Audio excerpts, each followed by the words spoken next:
Alo, Trà Vinh xin chào các bạn. Hôm nay thì mình chia sẻ một cái cách mà mình làm bánh bò xốp với lá dứa nè. Bánh thì bông mềm xốp và để sang ngày ăn vẫn ngon chứ nó không có bị khô cứng. Cách làm rất là dễ luôn, làm từ men khô làm bánh mì. Đơn giản mà ngon. Thì bây giờ mời các bạn mình cùng vào bếp để thực hiện bánh bò ngon này nha.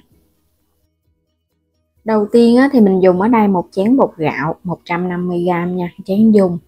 Bên đây 100g bột mì đa dụng và 50g bột năng, thì hai loại này 150g, tổng cộng là 300g.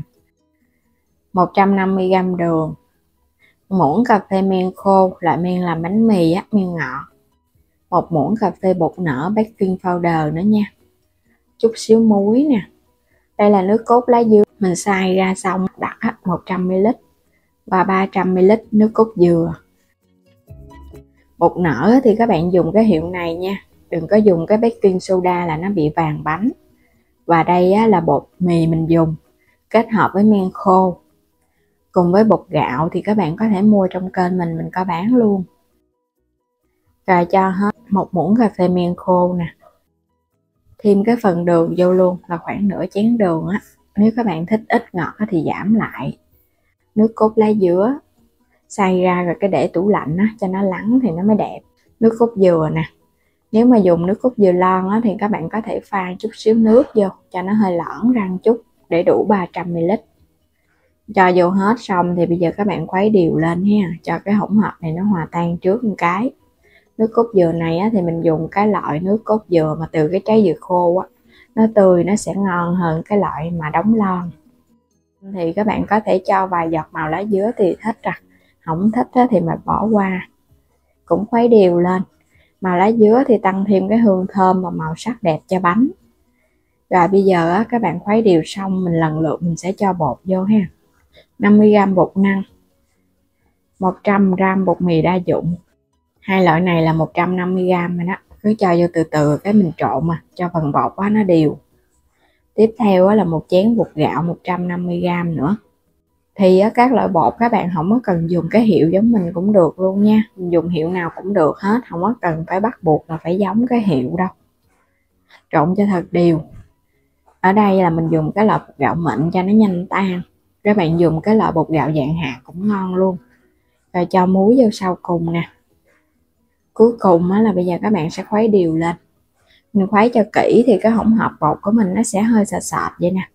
Và để cho nó mịn hơn thì các bạn dùng cái rây mình lọc trở lại một cái, nó sẽ đều và nó mịn bột thì bánh của mình ra nó mới mịn được, nó không có bị lợn cợn Rây cho nó mịn đều thì cái màu lá dứa lên nó cũng tươi, thơm lắm luôn Mình dùng cái lá dứa tươi nên là nó thơm. Nó hơi sệt sệt chứ nó đừng có quá lỏng. Nếu mà các bạn pha bột mà nó hơi lỏng quá là chút hấp ra cái bánh nó không ngon đâu, nó phải sệt sệt. Rồi bây giờ đậy kín, mình chờ 1 tiếng rưỡi đồng hồ cho nó nở gấp đôi lên. Phần bột nếu có nắng thì các bạn cứ đem phơi nắng cho nó nhanh nở ha. Đôi lúc ban đầu là được Bây giờ mình khuấy thật là đều lên, cho những cái bong bóng nó bể bớt đi thì bánh nó mới xốp, nó không có bị bọt khí Thì bong bóng nhỏ nhỏ này một chút nó làm bọt khí bánh nó cũng không đẹp nè. Khuấy đều xong giờ để qua một bên ha. Mình dùng những cái khuôn nhỏ, khuôn quét dầu sơn cái rồi các bạn chất vào trong cái nồi đem đi hấp cho nó nóng. Thì khuôn nhỏ nhỏ này mình cũng có bán ở trong kênh luôn các bạn bấm vào phần mô tả video xem và mua ha. Gót cái phần bột vào trong cái ca cho nó có cái mỏ nhọn, bắt vào trong khuôn nó cũng dễ hơn. Nước trong nồi cũng sôi rồi nè, cái khuôn nó cũng nóng rồi. Bây giờ các bạn sẽ lấy ra cái mình gót bột vô. Nếu mà thích cho nó vung cao, nó nứt ra thì các bạn gót cho nó tràn cái miệng luôn. Còn thích mà nó vung mà nó vừa vừa tại vì bánh còn nở nữa nên là mình chừa hao chút xíu. Cao thì nó sẽ nứt, nó có cánh, còn vậy thì bên trên nó sẽ láng mịn. Gót vô hết, để lửa cao nha. Các bạn sẽ hấp trong vòng 8 phút với lửa cao. Đủ thời gian thì mình tắt bếp luôn ha, rồi cái mở nắp nhẹ ra. Bánh của mình nó sẽ nở đều và nó không có bị sốc nhiệt. Đó, các bạn thấy bên trên nó láng mịn nha, thơm quá chừng. sẽ lấy ra, xong rồi cái mình cho tiếp cái khuôn còn lại vô, cũng hấp nóng khuôn rồi hả, gót bột vô hấp. Bánh này á, nếu mà các bạn dùng khuôn silicon á, thì khỏi cần hấp nóng khuôn, còn dùng khuôn nhôm thì phải hấp nóng. Đây mình đã làm xong và chờ cho nó nguội nè. Cái bánh mà hồi nãy mình nói đó là gót cho nó cao, bột nó dung lên thì cái bánh nó sẽ nứt. Còn mà các bạn gót chừa hao chút xíu á thì nó sẽ láng mịn và nó chưa kịp nứt đâu. Kiểu nào cũng ngon ha, nó vẫn nở và nó nhẹ tay lắm, nó xốp xọp luôn á. Để nguội á thì nó không có bị dính khuôn đâu, nó tróc vậy nè. Còn nóng thì nó sẽ hơi dính khuôn chút.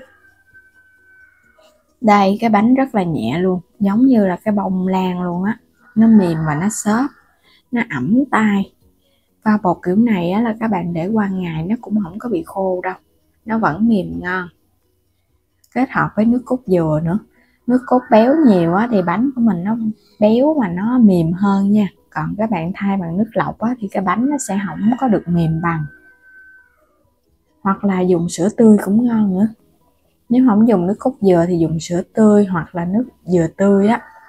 Cái nào cũng ngon, nhưng mà còn nước lọc thì nó không ngon bằng. Đây, cái bánh nào nó cũng xốp và nó mềm. Màu sắc lá dứa rất là tươi luôn ha. Nhẹ tay lắm, từ trên xuống dưới nó xốp chứ nó không bị chai. Một cái cách làm bánh bò rất là đơn giản. Mình không có cần phải nhồi bột, không có cần động tay vào bột luôn á. Chỉ cần trộn khuấy cho thật đều, đã ra bánh ngon thưởng thức rồi. Mà để 2 ngày ăn vẫn ngon. Đây, cái bánh của mình rất là ngon, xốp xốp, mềm mềm. Có nước cốt dừa thì mình cầm lên nó bóng bóng á. Bẻ ra bên trong nè, rất là xốp luôn á, mềm bông, y như cái bánh bông lan luôn, mềm mềm, ẩm ẩm. Có pha thêm bột năng thì giúp cho bánh của mình nó cũng dai dai ngon. Và bột mì cũng giúp cho bánh nó xốp, để qua ngày nó không cứng. Còn thành phần chính là bột gạo nha. Bánh bò không thể thiếu chính là bột gạo. Bột gạo giúp cho bánh của mình nó nở ngon và nó mềm. Kết hợp 3 loại bột thì cho ra món bánh bò nó hoàn hảo hơn, không có cần dùng đến gạo xay, nhưng mà vẫn mềm xốp ngon giống y như mình dùng gạo xay vậy đó. Độ ngọt thì đậm đà luôn. Bạn nào mà ăn ít ngọt thì mình có thể giảm độ ngọt lại chút, cũng không ảnh hưởng đến chất lượng của bánh đâu. Và bây giờ thì mình cảm ơn các bạn đã theo dõi hết video của mình nha. Nếu chưa đăng ký thì bấm đăng ký để xem các video mỗi ngày miễn phí, ủng hộ kênh mình. Và mua thêm các sản phẩm thì mời các bạn bấm vào ảnh kênh, chuyển đến cửa hàng, xem và lựa chọn nhiều sản phẩm phù hợp mua ủng hộ mình nha. Xin chào tạm biệt và hẹn gặp lại các bạn ở những video tiếp theo.